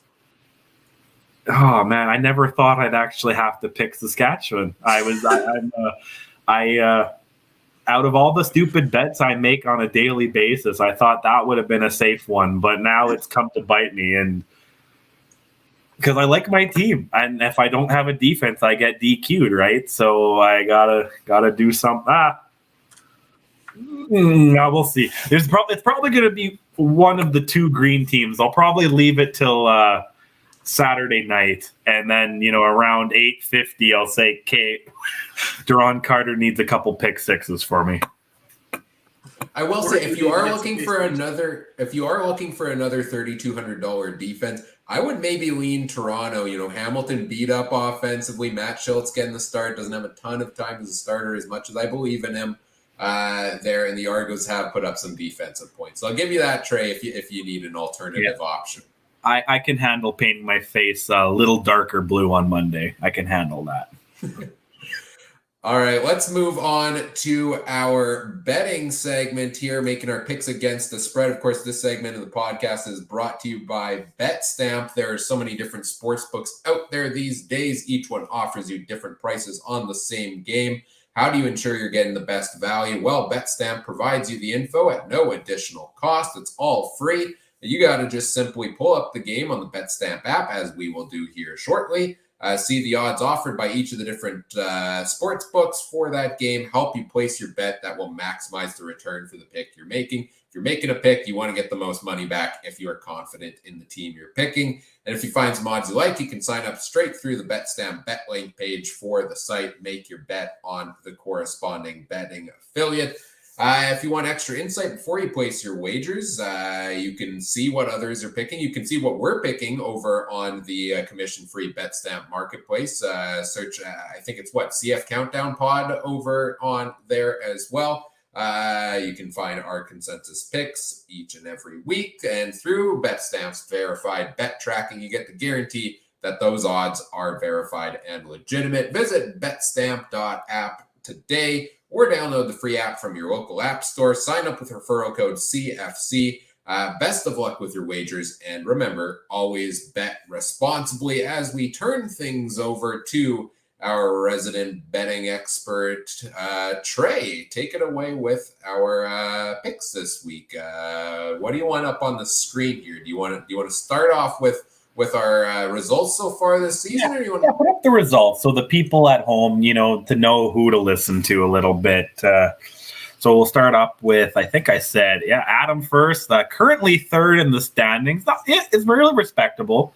19-16, I put in the batting averages up there. Over 50% is fine. Last 4 weeks, 9-7 is all right. Last 2 weeks, you've kind of faded. And I put up the last 2 weeks because in the last 2 weeks is when we officially joined BetStamp. So kind of keeping track there. Good thing Adam doesn't keep track of them on BetStamp right now because those stats might be a little ishy. You had a hot start, man. You were on my tail. Bad couple of weeks, but we'll just chalk that up to the Riders having a bye week and you didn't know who else to pick. But we'll move to the next slide. Oh, and he's our businessman. I had a fun time coming up with my little slogans underneath there. Full-time businessman, in brackets, farmer. And hey, farmers are the biggest gamblers in the world. So, maybe think of what Adam has to say. Next to Ryan, 20-15. He's had a comeback, 11-5 in the last 4 weeks. Pretty hot. Last 2 weeks, 5-3. Pretty, he's the Padawan is learning. The quiet bad boy on the show. Who knew? I didn't, Cooper Trooper, the little turtle man. I'm pretty impressed with you, man. Young Padawan learning. I like it. You got to explain to him what a Padawan is now. Oh, that's the Jedi learner. Anyway, I knew that was a Star Wars reference. Okay. I can know my references, but I'm starting to learn things when it comes to betting as we go along. I'm learning I should trust Trey more often than I regularly do, and I'm learning never wager a title on the Ottawa Red Blacks winning a game at home, which fortunately I don't have to do this week. So we'll see what this week brings. Awesome. Move on. And Trey Colbeck, that's myself, author, philanthropist, and degenerate gambler. I'm leading the way right now, 22-13, 0.629. Yes, Chris, I should have said he's my Sith apprentice more than anything. But last 4 weeks, I've had a hot one here. 80% batting average, 13-3. Last 2 weeks, 6-2. And in the green down there, that's my BetStamp stats. I do on the app based off of $25 bets. If you betted with me over the last 2 weeks, you would have an $86 net gain, 43% return on investment. But again, bet responsibly and bet what you feel is your area. Next, we got the final, just the show. Last 2 weeks, we've on BetStamp based off of $10 bets, I believe. That's what we do. 18.4% return on investment and $14. I think it was 14 and some change. I did the math real quick. So you're not making, $10 bets. That's fine. You're still making $14 over 2 weeks. That's a coffee every day, right? Goofballs with a podcast, eh, Yeah, Trey? I believe that's something I said over the last couple of weeks. So It's accurate. It's accurate. Yeah, seems legit. yeah, but let's move on to the actual bread and butter here, the actual games. First game, I hate taking double-digit spreads, but I think I have to. I think I have to take the Bombers, and the best bets on Cool Bet at -11, 1.88 odds. It's a tough time. It's one of those games where, yeah, I could see Winnipeg just winning by 3, but at the same time, they won by 15 last week in Montreal. So it's tough to think they're going to win by less than 11 here. Ryan, what do you think?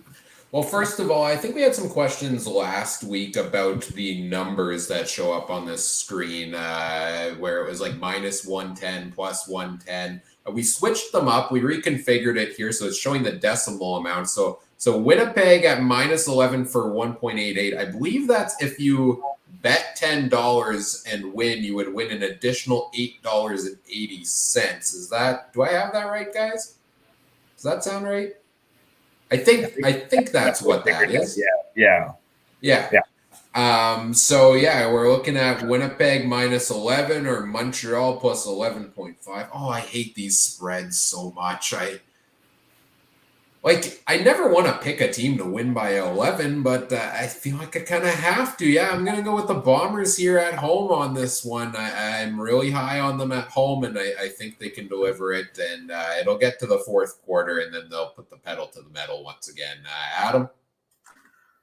Guys, I hate to do it, but I got to put the poutine to my mouth. 11.5 for the Montreal Alouettes is pretty big, and you know what? The Bombers are playing at home. It's home and home. Traditionally, home and homes don't go well for the team that won first. But it's in Winnipeg. Oh, I don't like these at all. Let me go with the Bombers, I guess. I'm really sorry, Gary. I'm really, really sorry. But I just can't pick the Bombers that are 9-0 away from are at home with the alternate jerseys on, I should add. Playing the Montreal Alouettes. I just can't go against the Bombers. Yeah, I'll go Winnipeg this time. I'm going to go tell Gary you changed your mind and tell him to retract his thank you there, Adam. And also, you said you hate to put the poutine to your mouth, but that's the ideal. That's the dream, isn't it? Like poutine's the way to go, man. Well, it is, but it feels so wrong to do it when you're not picking the Montreal Alouettes. I don't know. Like I said, I'm going to debate this one. I'll get back to you tomorrow morning, but I think I'm going to take the Bombers. That's fine. Right now we got two of us picking the Bombers, so that will be the podcast will go that way. Next on to Friday night. Okay, guys, this one I think I'm gonna be different than you guys. I'm gonna take the Argos plus 1.5. Pinnacle has them at +1. It doesn't pay off as much. That one I might take +1 Argos. It's farther down on the screen. I'm gonna. Oh, maybe it's unless our screens are different. Oh, there it is. Pinnacle. Excuse me. An interesting stat came up on Twitter today. Dinwiddie, I believe, is undefeated in the second game of a back-to-back. So I'm going to take that, and bright blue-eyed Dinwiddie is going to win this one. Guys, let's go to Adam. What do you think? I look at this one and I say that, again, teams don't usually win back-to-backs. You've got McCall Bethel-Thompson, who had not a good week last week either, but he won the game at least for them last week. This week, he should lose this game because he seems to do that every time. So, to me, I'm going to go with the Ticats. I know they burned me last week, and it hurt badly. And now, that being said, though, Schultz is in. You know what? No, I got to switch it again. I'll go Toronto. Just because, honestly, this whole week is a disaster for me because I have no way to pick either one of these. Either it's way high of a number for the spread, or it's this game with backup quarterbacks and things that should be wrong. So I'm going to go against myself, and I'm going to pick the Toronto Argonauts too. Ryan? I just want to say something real quick. I messed up. I will take Toronto 2.5 because that means they have to lose by 2 less. I screwed up and I was thinking they had to. I got it mixed up. So I'm going to take Toronto plus 2.5. Bet's 9.9. It doesn't pay as much as the 1.5, but I'm not too certain if I want to risk the 1.5. So Ryan, Toronto plus 2.5, or you going Steel Town? Well, see, now I'm in a bit of a bind, although Adam helped me out here a little bit because I was originally leaning towards Hamilton as well, but then we would find ourselves in the situation where we're outweighing Trey 2-1, and then Trey was going to be right, and then we'd never hear the end of it again. So I'm trying to figure out what to do with this, but now since my pick doesn't particularly matter here, I think I'm going to go with the Ticats at minus 2.5 because more often than not, I do think home and home is a split, and yeah, they are a little banged up, but so are the Argos. I think these are two teams that are going to play a lot of close games here, and I will take the Ticats here at home in this one. I'll give them the slight edge. Do you want to take the 2.5 that pays more, or do you want to take the 1.5 that pays a little less? Because I'll give you the 1.5 if you want it. No, we'll go based on the BetStamp best odds here. I'll go the minus 2.5 Hamilton. Okay, sounds good. And next game, we're going to Saturday doubleheader. Ooh, this is the Sunday night football this week, I think, guys, but this is another tough one to pick. I hemmed and hawed about this one. I almost want to hear your guys' first, but I know that's not very betting expert of me. Boys, I'm going to take Calgary, 2.5, plus 2.5. I think... Oh, this is going to be one of those ones. If I'm right, I look like the biggest genius in the world. But if I'm wrong, I get laughed at for a couple of hours on Monday. So I'm going to take Calgary. Ryan, tell me how wrong I am. I'm taking the BC Lions. I mean, the odds here are BC. The best odds are BC at minus 1.5. I'm taking the Lions to win this one by an egg carton. A good old dozen eggs here. 12-point victory for the BC Lions, my early take of the week. I am very high on what they have done across the board offensively and defensively. And I don't think Calgary's offense is rolling as good as they should now. I think that's been, helped by some strong defensive play. They haven't faced an offense yet like the BC Lions. So I believe in Nathan Rourke. I believe in the Lions. I believe in offensive coordinator Jordan Maximit. And I am taking the Lions to win a big game here against the Calgary Stampeders. Adam? I don't know, and I hate to be the one to decide to break this one. To be honest, I could see this going either way. I mean, either Bo Levi Mitchell's is going to have an excellent game and absolutely trample the BC Lions, and that could happen just as easily as Nathan Rourke could light up and start hitting receivers and absolutely could just take it to the Calgary Stampeders. One way or another, some team is going to win big in this one, I think. That's going to be my bold prediction of it. But I think it's going to be the BC Lions. I hate to pick against Trey. I was debating this one here for quite a while as well because I was looking at BetStamp earlier this evening and trying to figure out what to do in this game. But 1.5, I think I got to go with the BC Lions. No, guys, it was a tough one, and I'll give you guys a little insight to how I make these decisions because my girlfriend asked me this after Monday's show. How do you actually pick this? And I say I look at it for about a minute, and it's just whichever team I can look at, and I want to vomit less. And that's the one that I take. So right now, Calgary at +2, because this one could be a field goal game too, right? And in the CFL, a field goal game could be 1 or 2 points with the pesky Rouge. If this was NFL, I think I'd take BC winning by a field goal. But with that Rouge, I don't know. But we'll go on to our finale of the weekend. Oh, yeah, right? The Canadian Football Countdown, helping you make money and limit your vomit levels. Exactly. Goofballs with a podcast have multiple talents, guys. We got fantasy and betting and how to reduce vomit. But yeah, the Rough Riders go into Commonwealth or Brookfield at Commonwealth. Oh, this was another one I hemmed and hawed at. I think Saskatchewan's going to win. But are they going to win by, nearly a touchdown was my question. I'm going to take the Rough Riders. Am I allowed to take the Rough Riders here, Adam? Okay, I'll take the Rough Riders here minus 5.5. Brought to you by Coolbet on this one at 1.88. I don't remember. I think we're going to go with Adam here. What do you think about your Rough Riders? Sorry, I was breaking up there for a moment. You know what? I mean, I probably have already annoyed the province of Saskatchewan with my criticism of the Rough Riders over the last few weeks. And let's face it, I think Edmonton's going to play a pretty good game because Chris Jones hates losing against the Saskatchewan Rough Riders. Of all teams, I'm sure he doesn't like losing against the Riders. But let's go with the Riders this week. 5.5, I'll take them.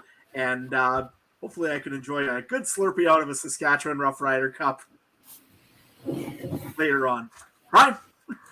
Yeah, I'm going the Riders here on this one as well. If it was a bigger line, I would have a harder time, but minus 5.5, I think that's reasonable. Like I said, I think they're going to get better now as they start getting more guys back from injury. I think the bye week could have helped a lot. I think it's going to help Cody Fajardo get a little better out there, and I think having some of those extra pieces are going to help as well. So not projecting a 30-point victory like BC put up over Edmonton, or 40 or however many it was, but I think the Riders can win this one by a touchdown. So let's make it Saskatchewan across the board here. Sounds good, guys. So recap. We all agreed Winnipeg minus 5.5 to open up on Thursday, and then this is when things start getting divided. Toronto. Adam and I took Toronto, Adam and I took Toronto, and Ryan took Hamilton at minus 2.5, and we took Toronto plus 2.5. Calgary. I'm the lone duck here, taking Calgary plus 2.5 because I'd rather Nathan Rourke prove me wrong than Bo Levi, right? If I have to sit on Monday's show and talk about how Bo Levi threw 5 touchdowns and 400 yards and won, or at least lost by less than 2 points, and how I had that one wrong, I'd rather paint my face green and take the Saskatchewan defense than that. So that's a tough one. And then you guys took BC. Yeah. And then we all were again agreed Saskatchewan minus 5.5. And this is brought to you by Betstown. I don't know if this is an official tagline, but this is a game changer of an app for people who like to bet. And even if you're this is good for new bettors. You can see the different things. You see the different odds. You track it. I've always wanted something to track my betting because it can kind of, because it's nice. It's color coded. You got the green. So if you see the green, in this case, it isn't vomit. Green means money. And you see the red maybe means you should stop betting so much, right? So it's great app to have. It's a great partnership we created here. Yes, absolutely. Couldn't have said it better. One quick note. I think when you recap there, you may have mentioned we took Winnipeg at minus 5.5. It was Winnipeg at minus 11. Just to correct. We had it right originally. I was accidentally reading last week, so I have them right next to each other. We all took Winnipeg last week at 5.5. So why not add another 5.5 points to that, right? Yeah, it's simple math, right? I'm a writing major, guys. I don't know math. I still think I'm going to mess with you guys in a little while and switch that one to Montreal and get my buddy Gary liking me again. Sellout. He's a sellout. No, of course. And remember, when you're betting, bet responsibly. Don't bet the farm when you're making your CFL fantasy picks or your bets. Check the depth charts, check the injury reports, because those can impact a lot of things. So we get ready to wrap things up here on our Week 10 preview. What do we got coming up next here on the podcast? Well, Monday night we'll be recapping week number 10 here live, 9 p.m. Winnipeg time, 8 p.m. Saskatchewan. Other time zones adjust accordingly. And then same time, same place next Wednesday. We'll be previewing week number 11. Of course, you can catch all of these shows over on YouTube, Facebook, Twitter, Twitch, and the Game Time TV YouTube page. Join us live there. Join us in the chat. Have some fun with us. We had some great comments here along the way. Always appreciate those who check it out live. And that's all made possible thanks to our presenting sponsor, Game Time TV, which you can learn more about at facebook.com/GameTimeTVMB. If you want to follow us on social media, you can find us on Facebook and Twitter at CF Countdown Pod there. Make sure you check out all the other great shows from around the Canadian Football Podcast Network at CF Pod Network on Twitter. Guys, where can we find what you've got going on these days? Trey, let's start with you. Yeah, you can find me at Trey MB Harness. I'm usually tweeting about horse racing or other betting stuff. Real quick, though, I love Gary Stern. So he tweets today about he didn't know about the BC owner throwing shade at MLSE. And now he tweets, how about everyone quit criticizing MLSE? They pour tremendous amounts of money into the team, have not found a solution to shocking fans. I love it. I actually love this a little bit. I don't mind the owners going at each other on the field, but, I like seeing the owners, this owner supporting where the other owner kind of, went after MLSE. We all know MLSE. We all know they're kind of the Darth Vader of the CFL right now, as owners wise. So I love Gary Stern. Adam, keep it up, man. We got to get him on the show. But at Trey MB Harness, if you want horse racing stuff, football stuff, UFC, I'm sure me and Adam will have some football, Star Wars gifts that Ryan will scratch his head about. Adam? Yeah, no, you can find me at Adam Stewart 1, but also don't forget to check out Mike Garrell. He's over at Mike Garrell as well. You can always find him there. He's always got some good insights or some hockey stuff or some football stuff, or I'm sure he's going to be talking about the World Juniors, which we didn't even mention once tonight. I thought maybe once Trey would have brought it up, but glad we didn't. It's good. I thought about it, but seeing that what the attendance looked like, I didn't know if anyone knew what was going on.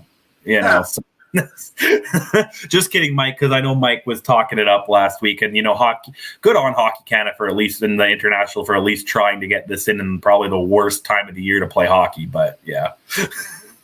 Yeah. So again, you can find me at Adam Stewart 1. I've got all sorts of cool stuff, and again, be afraid. Harvest photos are coming, and they will be coming hard and heavy very soon. Ryan, where can guys find you? Well, first, Adam, where can people, for the farm stuff, people can find it over on YouTube as well, right? So where can people find that? Yeah, you can find it over at Farmer in Saskatchewan. I know there's a few of them, but that was mine and it was available, so I took it. So yeah, you can find me doing random farm stuff. I did a July update. I'll have a July, August update here pretty soon for those videos. I like to post a lot of little shorts as well, so just little things going on in the farm. And also on Instagram, if you really want to find me there. Also, I have the Farmer in Sask Instagram, if you want to really, really look at farm stuff, I guess. Right? Yeah, of course. Check out all of the great things these guys are doing over on all the places on social media and all of their other great things. You can follow me on Twitter at CooperTrooper42. I'm sorry to disappoint. It'll probably be less exciting because I really don't tweet a whole lot throughout the day. But if you want to talk CFL Fantasy, you can tweet me up there and we can have a discussion on anything there, of course. You can tweet us at CF Countdown Pod. I run that. So if you see a response from somebody there, that's me. Hello. And of course, make sure you check out everything we've got going on in the show every single week. We have a lot of fun here with all of you. Whatever podcast platform you're listening on, we appreciate it if you do all the fun things such as like, comment, subscribe, rate, review, share the show with your friends, help us grow the show. We always appreciate that. And on behalf of our panel here this evening, Trey Colbeck and Adam Stewart, I'm Ryan Coop saying thank you for listening. Take care. Have a good one. Bye.